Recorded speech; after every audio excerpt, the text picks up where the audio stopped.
Human remains, simply known as Bones 20, have been identified as a young woman, Tammie Liles. Gary Ridgway, the Green River Killer, was convicted of her death and the death of 48 other women in 2003.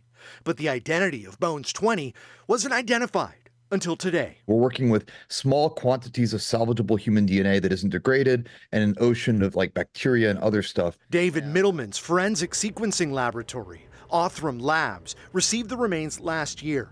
Using special technology, they were able to pull hundreds of thousands of markers from the remains and create a profile they ran through a genetic genealogy database, connecting Liles to living relatives in Washington state. I think there's a near future in which a lot of cases become, very tractable. Cases that were previously considered essentially unworkable because the evidence was insufficient, and now becoming cases that in fact could be leveraged with this method to bring answers to families and to law enforcement and everyone else. Liles is officially the last victim to be identified.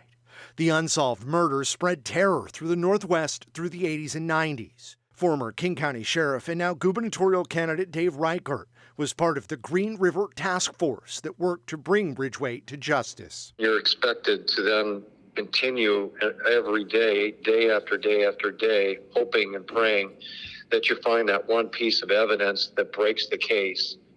And that didn't happen until science was able to solve this case through DNA. As for Ridgway, a man who is responsible for so much death, was able to evade it himself.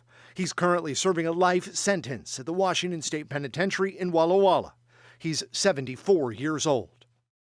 The family of Tammie Liles did not want to entertain media inquiries, a message they passed along through the sheriff's office. They say they appreciate everyone's support in granting them privacy at this time. Joyce. And Sebastian, tell us what role Gary Ridgway actually played in locating these remains. Well, we don't know what his motivation was, but either way, his cooperation may have very well saved his life. The help that he provided investigators in 2002 and 2003 quite likely kept the death penalty off the table.